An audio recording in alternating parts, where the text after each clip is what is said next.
Mommy's Little Assets is a pretty interesting Rugrats episode. This is the first segment of the 17th episode of the third season. And in this one, Drew and Charlotte are looking after Tommy and obviously Angelica, but they both have to go to work and they realise there's nobody to watch them. Not entirely sure why they were looking after Tommy if both of them had to work anyway, but we'll ignore that fact. And Drew can't take them to work because he's doing something where babies definitely couldn't be there, so Charlotte has no choice but to take them to work. And when they get there, it's very noisy. There's a car alarm going off, the elevator's beeping. It's really quite a noisy episode to begin with. But then things calm down a bit. Charlotte has a meeting, a really important business meeting. And Tommy and Angelica, with Angelica's guidance, wander off and they go to play with this model of a fairground.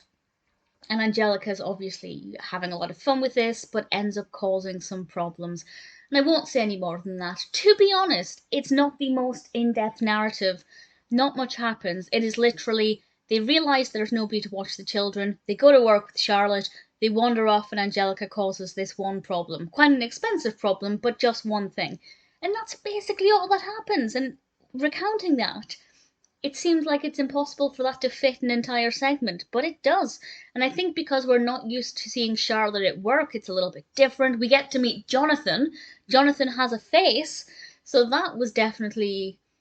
I couldn't remember Jonathan from watching this as a child, and I don't think he looks like what I thought he looked like. But I don't know what he looked like, if that makes sense. But it's definitely interesting. I love the model of the fairground, this cookie world thing. It looks pretty awesome. So it's not a bad episode. It seems like it shouldn't be good because not much happens.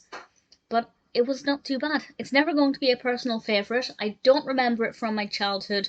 But watching it now, it was okay. It was nice to put a face to the name with Jonathan. And I really like the design of the fairground thing, so not too bad.